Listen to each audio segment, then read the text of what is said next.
Fife in Scotland is our next destination as we head north of the border towards Knockhill for rounds 10 and 11 of the 1993 British Touring Car Championship. All the cars are on the grid, they're doing their last warm-up lap preparations, and we'll hand it over to Kazan as he goes through the grid for round 10 of this weekend's double-header race at Knockhill. We've been to England, we've been to Wales, and now the 1993 British Touring Car Championship heads north to Scotland, to the Knockhill circuit. Very narrow, very undulating, a completely unique challenge. However, pole position is still BMW. Steve Soper taking pole with a 52.476, but it's Win Percy's Nissan which shares the front row with him. Row 2, quite a surprise, Ian Flux's Peugeot, followed by Jochen Winkelhock in the second BMW. Row 3, Julian Bailey for Toyota with a Carina. Kia Fodor also there in 6th place, an improved showing for Nissan Castrol Racing. Row 4, Eugene O'Brien's Peugeot. John Cleland, the Scot, is 8th. Rounding out the top 10 is Jeff Allen and Andy Rouse, the new Ford Mondeo, still very much with development work to be done. Row 6, Bobby Verdon Rowe in the Park Lane Julia Toyota, and Paul Radicic in the second Ford Mondeo. Row 7, you've got Patrick Watts' Mazda. Rob Gravitt's Peugeot is next. Tiff Niddell is on row 8 alongside David Leslie, the Ecariakos cars struggling for pace it seems. Harry Nuttall in the sister Ecariakos entry follows, and then it's Will Hoy in a distant 18. Rounding out the top 20, you've got James Kay and Ian Kahn in the Tanchester Team Maxstead Vauxhall GSI. Dan Bartlett is next in the DWB Motorsports with Boots Opticians Toyota Carina, and then it's Matthew Neal in the first of the Dynamics BMWs, with Alex Portman rounding out the grid. Notice no Renaults, the team electing to skip the Scottish rounds of the series to focus on developing the Renault 19. Awesome, thank you Fury for the grid walk as always, and here we are, lined up ready for round 10 and the first race of the double header this weekend. Not as many cars as there were for the Silverstone support race, 30 back then, only 23 this time out, and only 4 cars of independents are represented this time out as well. So regardless where we finish, the worst we can do is 4th place for independents. So that is something, well, not too bad I suppose. So yeah, here we go then. Halfway through the season, and hopefully the final half should be quite explosive as the first half was. But anything can happen. Knockhill, very short circuit, less than a minute lap times as well. And yeah, all things should go quite well. And here we go then. Stick it in first gear, the revs rise. And the lights come on, and round 10 of the season is underway. Now you want to keep the revs pretty low at the start because the start-finish straight is slightly off-cambered. As you can see, it dips down towards the grass. So if you get a bit of wheel spin, the front of the car does instinctively want to go towards the inside of the circuit, and that's something we want to avoid. As everyone tries to get through Duffer's Dip, everyone is through Duffer's Dip. And we head through one of the more trickier sections for myself to get right is this fast-flowing left-right chicane.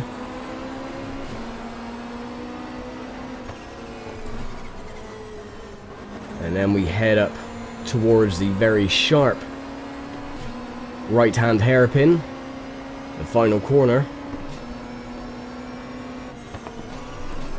And someone's lost a bit of bodywork there as well, someone's rear bumper, and I've just taken Nuttall's bumper off as well.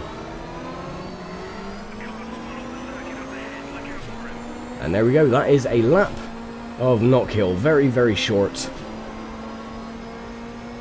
And not too bad. The first lap is always pretty long, that was a 1:09 for us that time. As we go a little bit wide, not too wide though. And there's debris. So what's happened? Someone gone off? Don't think so, I think everyone's just getting a bit close together. Everyone is still going. Alex Portman is in the pits though. So it looks like he's had a bit of a clout with someone. Or something.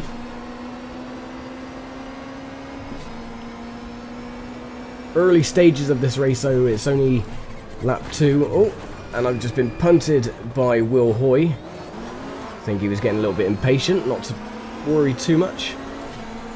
But yeah, we're only starting lap 3 now of 30. Alex Portman is going to go a lap down.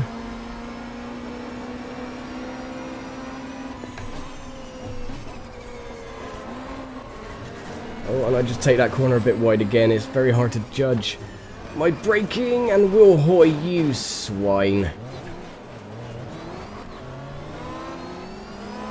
And we got Ian Cann of the Tamchester Vauxhall behind.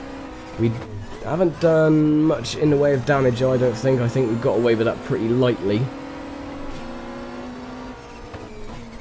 So I think we're okay. We just scraped the tyre barriers. But I will be out to get Will Hoy. That was a bit of a bump and run on his part. Stick it into second gear as we go through the final hairpin. And head up towards the start-finish line once again. But not too bad, we're still in 20th position. Might not be anything to write home about straight away, but we did start in 21st, so we've made it one position from the start anyway. And even after that little misfortunate error onto the grass, courtesy of Will Hoy, I don't think we're doing too bad.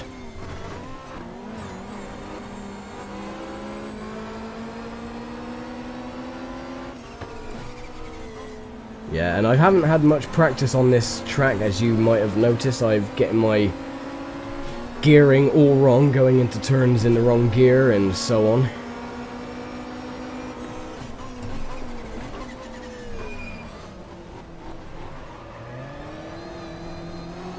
So at the front then, the first two, Steve Soper leads the way with Joachim Winkelhock and Win Percy, the top 3 thus far. As we begin lap 5 of 30, 25 to go, or 26 to go.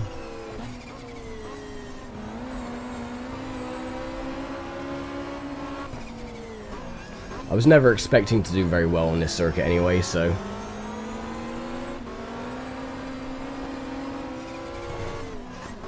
Oh. Yeah, and I cut it. I can never get that corner right at all. And we still have Ian Cann behind, putting a bit of pressure on. And we have, oh my word, the first time this season in the championship we have a safety car. And it looks like there has been a massive pile-up on the final hairpin. Come on, Paul Radicic, move. So yeah, we have had a massive pile-up, and the first time this season we have got a safety car situation, full course yellow.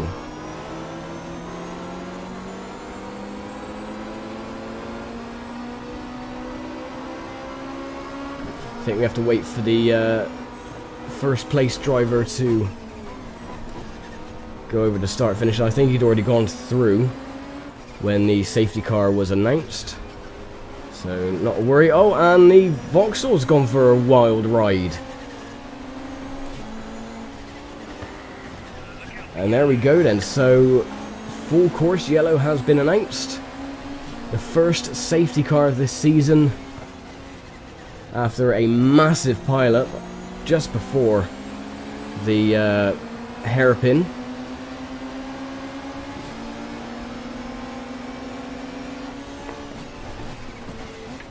So there you go, first for everything this season. So now we got a bit of a weight on our hands. Unlike the British Touring cars now, for example, if you have a 16-lap race at Brands Hatch or whatever, so now we have to stay behind Ian Cann. So yeah, if there was a 16-lap race at Brands Hatch and the safety car comes out, they add on an extra 3 laps after the safety car, so it will turn into a 19-lap race. Not going to happen here, so as soon as the pace car goes in, it's still going to be a 30-lap event. But now we have to wait behind Ian Cann, so yeah. Unbelievably, and 4 cars retired from that initial pile-up. We have Tiff Nadell, Andy Rice, Win Percy and Jeff Allen retiring from that massive pile-up. So 19 cars remain and we're up into 16th place.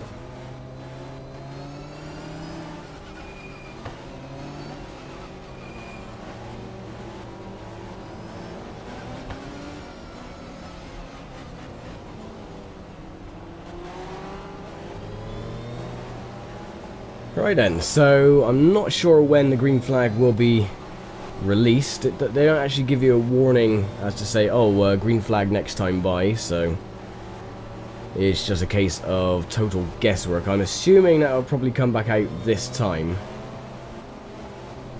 But the cars up ahead are a little too slow for my liking. One of them is James K's, a lap down.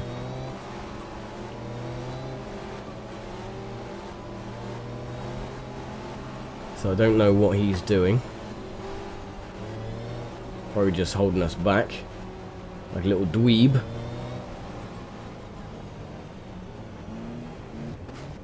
Come on.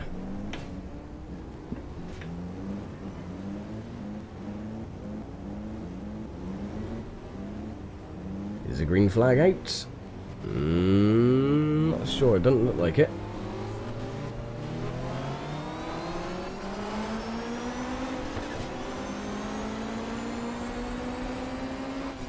Nope, so we're still under safety car conditions. At least for another lap. We'll just keep it in 4th gear. And just have a little trundle along. So, yeah, this is the first time that under championship conditions, and I'll explain why I say championship conditions, is that usually the safety car or pace car does not deploy in a championship season. The threshold in the files are a lot greater, so it is very rare for a safety car to actually be deployed. Single race, it is deployed a lot easier. But this is the first time, even in the base game, the actual proper GT game physics and stuff like that, not the mod, it is very hard for a safety car to be deployed during a championship season. So this has actually taken me a bit by surprise. I wasn't expecting the safety car to come out at all, ever. But here we go, it has. So yeah, a bit of a surprise, but at least you get to see what the safety car is like. Pretty much box standard with anything really. NASCAR, British touring cars now, and Indy cars. Pace car comes out, everyone bunches up behind, and then after a few laps everything's cleaned up and then it goes back in again. So you can see they're heading now towards... Oh, come on, Can. Why are they slowing down so much here? They should, or the pace car should be heading into the pits now, and we should get back under green. With 20 laps to go, or 21 laps to go. Yeah, and the green flag is out. Oh, and I get caught sleeping there. And off we go.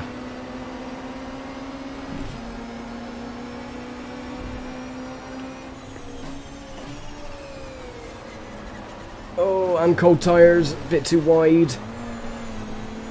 It's all good, we're fine, we're in control. Yeah, we're fine.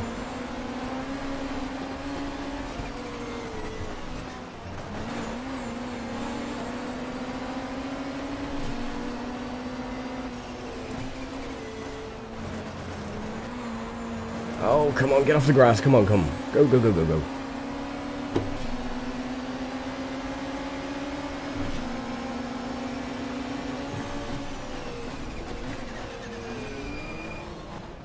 More people have lost bits of their bumpers. We got James K up ahead, but that's alright because he's a lap down. So we don't have to worry about him so much.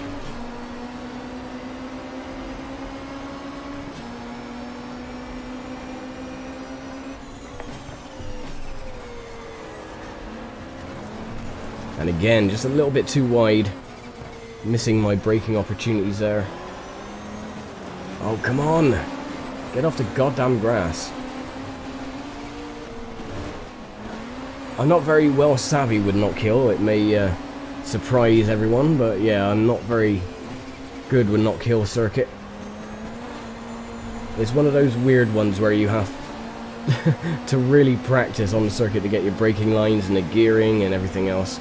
Me, I've hardly practiced at all because of my new job and everything else. Come on, get it round, go, go, go, go, go. There we go.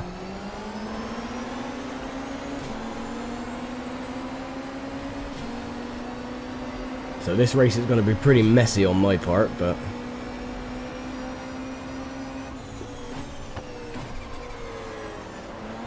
And again, just slightly wide. Oh, a bit too wide. Come on. The ass end just got out from me a little tiny bit. No damage done though, just another brush of the tyre barriers. Oh, and someone is smoking up ahead. I think someone's engine has let go. Hard to see whose though. We'll soon find out if they go into the pits.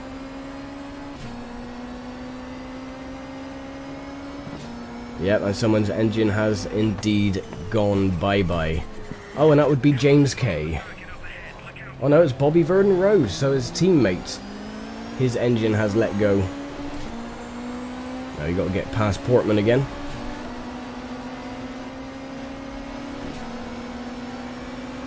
So our 5th retirement of the day is poor Bobby.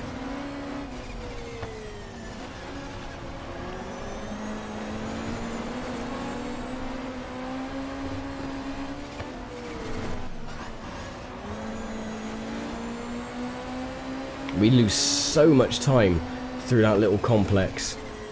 It's not even funny. I mean, we're losing a load of time on the entire circuit because we suck at it, but that is besides the point.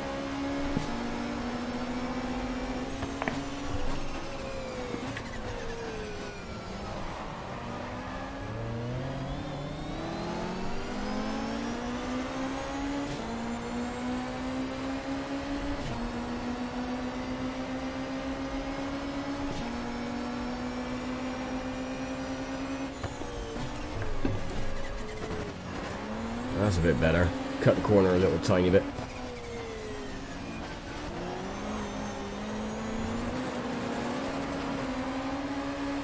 And once you get one wheel on the grass, that is it.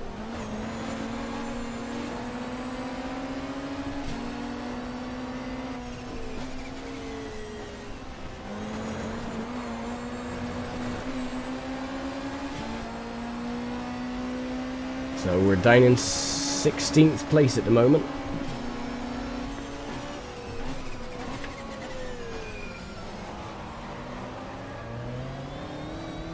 At least we're keeping up with Matt Neal.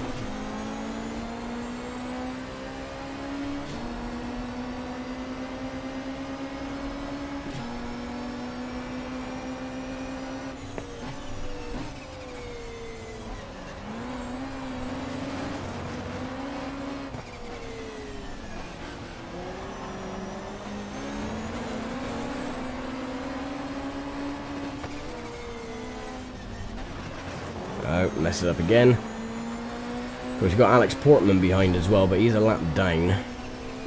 So I don't really have to worry about him so much. He's just annoying.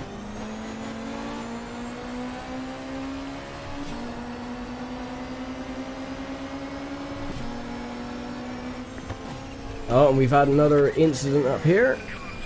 Oh, Patrick Watts and Will Hoy hasn't caused a safety car yet. That's another 2 cars out of the race.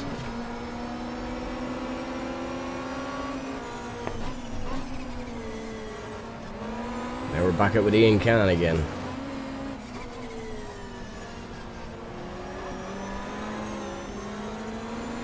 Christ, the attrition rate is incredibly high at Knockhill. We're surprised we're going to have anyone left by the end of the race, and we're only halfway through.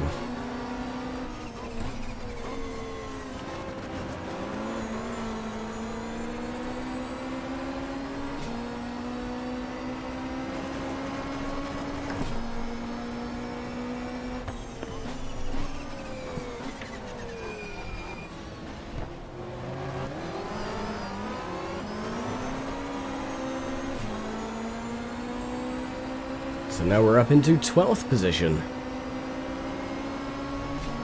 Top 3 so far: Steve Soper, Keith O'Dore, and Joachim Winkelhock is the podium spot at the moment, after 17 of 30 laps.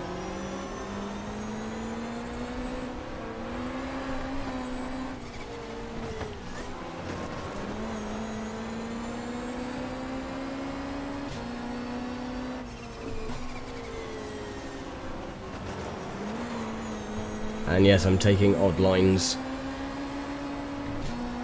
I don't care.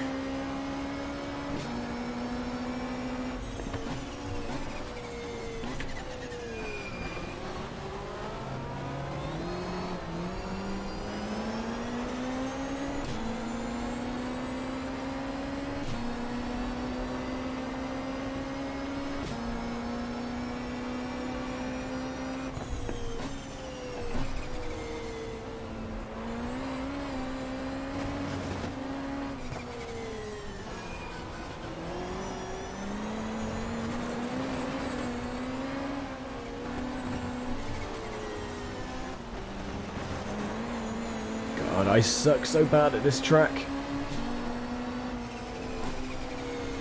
It would have been nice if I had time to practice on it, but because of my new job, I haven't really been able to practice or do anything for the last couple of weeks.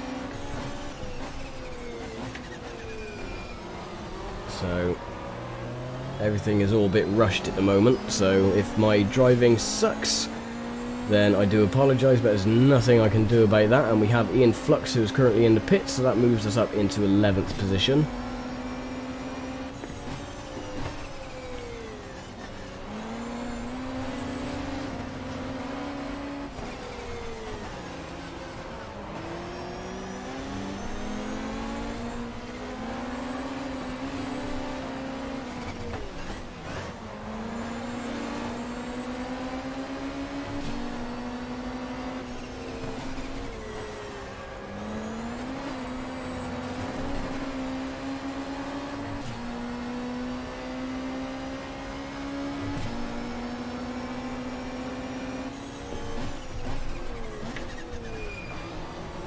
Okay, we're gaining a little tiny bit.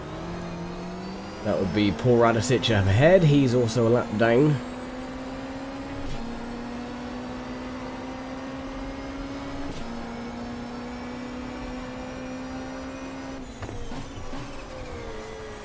I will say as well, in case anyone hasn't noticed on the track map, that any cars in yellow, they are cars ahead of us. Any cars that are blue, that's cars that we've overtaken or lapped. And of course me, I'm red, and the leader is green. And there we go, they are the colour codes in case anyone was wondering. And we're gaining on Ian Can. I think he may be leading the independents thus far. Oh, can we scoop up the inside of you? Yes, we can. Oh, just about. Nope, not quite. So Ian Can gets ahead, takes the position away. See if we can get it back going through Duffus. Not quite.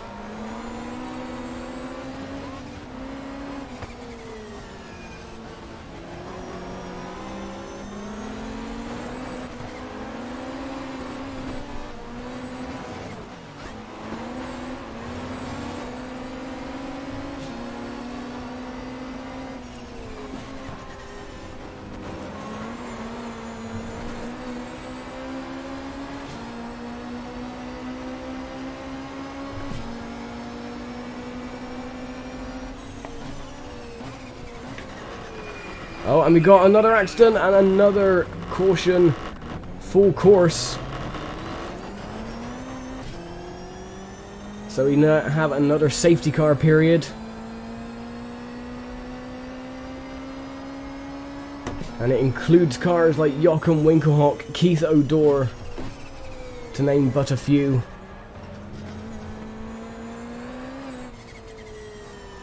So another load of cars are out of this race. And that will bunch everyone up for the remaining couple of laps. So another 4 cars out of the race. Keith O'Dore, Joachim Winkelhock, John Cleland and Rob Gravett, including James Kay as well. So another 5 car incident as we go through the hairpin section.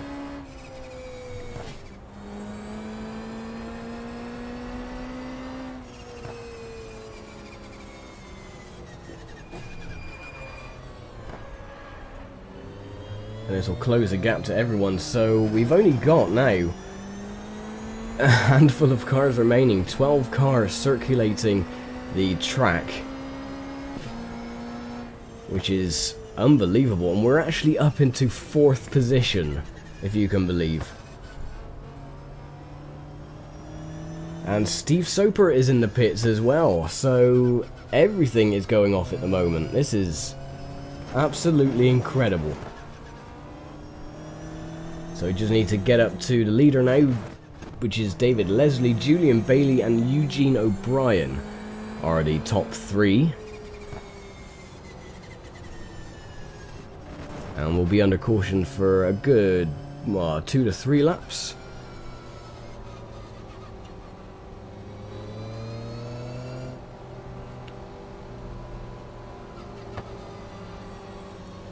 So yeah, we just have to wait now behind... Who is that? Harry Nuttall? And we've already lapped him. Yeah, it is Harry Nuttall indeed. Ian Flux in front of him, who is also a lap down. And we got Ian Kahn behind us as well. Regardless, Steve Soper, who went into the pits, is still in 7th place. Oh. As the car in front slams on his brake for some weird reason. What the hell are you doing? Yeah, this does happen sometimes. The AI don't keep up with the pace of the safety car. That's alright, I didn't do any damage to myself or him. He's just got his front or rear bumper taken off. So, take a look at that list on the top right. All those cars and names in grey. We have more retirements now than we have cars circulating the track. I don't think I've actually ever seen anything like that before. So yeah, the hairpin has indeed caused a lot of problems this race. And it is quite unusual to see that many cars out of the race, especially with the British touring cars, or rather not. This is the early 90s, obviously. And there were a few times, rather, that a lot of cars did retire during races. So this isn't unusual by any stretch of the imagination. But for us to get 2 safety cars in a championship race is pretty rare. So there you go.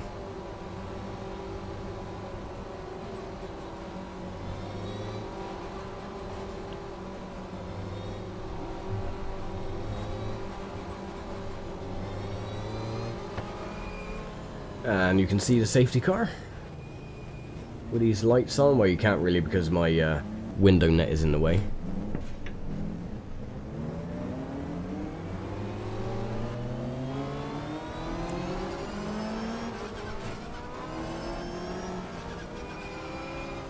And again, keep your brakes warm. Riding the brake, gain some heat.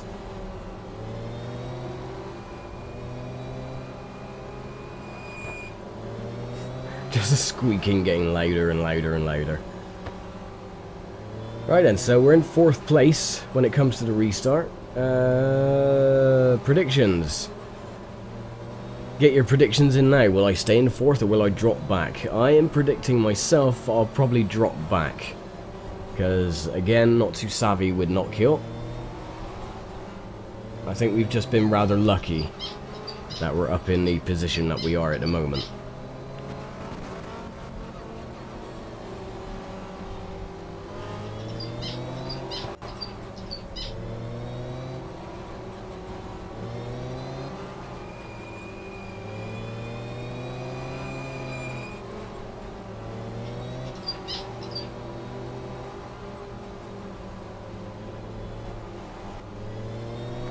should assume the safety car will be going in this lap. That will give us 5 laps until the end.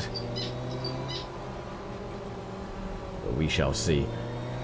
Very shocking though that Steve Soper not Steve Soper, sorry, Jochen Winkelhock did retire after that incident. So his first retirement this season. Stick it in second in case the pace car goes off.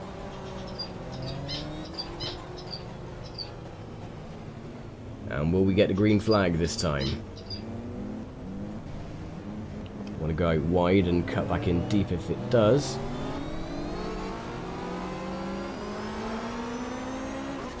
And no is your answer to that. So we got one more lap. Oh yeah, there we go. Green flag. I didn't see the safety car peel off there, so I just assumed there was another lap. But no, here we go. For the final 5 laps.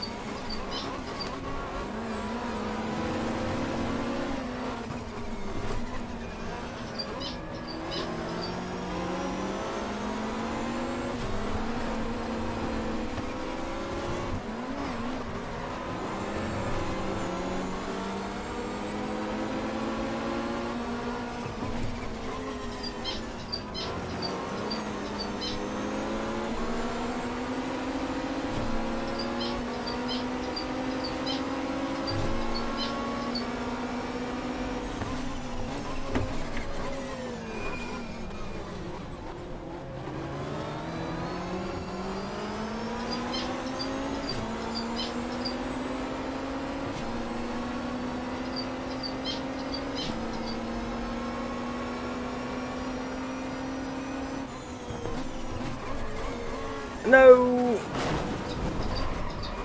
Oh. No! That has destroyed our engine! Oh, for goodness sake. Our car is dead.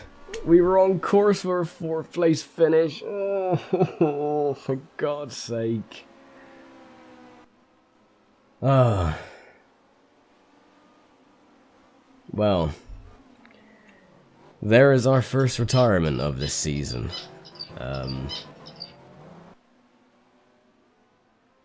Wow. Okay. Nothing much more to say on that one. The car won't start. Pressing the ignition key. Yeah, nothing. Nothing to do really. Just watch the cars fly past, but... Wow, what a disappointment. So, 4 laps from the end, and I bin it into the wall at Duffus Dip. But, not a problem. I'll start... The lowest I'll start is 11th position anyway, for race number 2 tomorrow, because we do start in the position that we finished, and my car seems to be rolling. So I'll try and roll it off the circuit.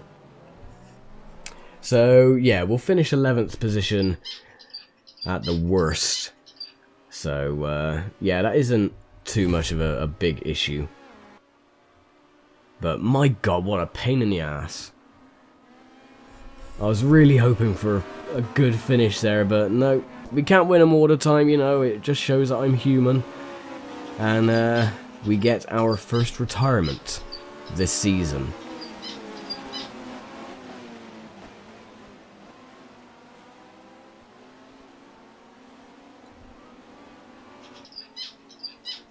So, with that, let's join the action trackside and see where everyone is faring in the top 3.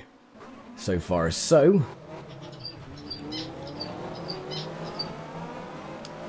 We have Julian Bailey taking the lead, with David Leslie behind and Eugene O'Brien top 3. Steve Soper has made his way back into 4th position. As they all head down to Duffus Dip again. A good performance from the Peugeot as well. And Steve Soper trailing behind ever so slightly. As they all go past my stricken machine. And I think this is coming up now to the final lap of the race. So Bailey looks like he's going to take a victory this season. closely followed by Leslie and O'Brien. O'Brien, of course, got his first victory at Alton Park in that farcical race. Oh, very, very close going through the hairpin. But it seems like everyone is through cleanly. And Julian Bailey does indeed take a victory. David Leslie, Eugene O'Brien, Ian Flux crosses the line in 7th. Steve Soper gets 4th place. Harry Nuttall in 8th. Ian Can takes 5th place with Matt Neal coming home in 6th. 9th is Paul Radicic. And Alex Portman finishes in 10th with my lowly car finishing in a rather miserable 11th position.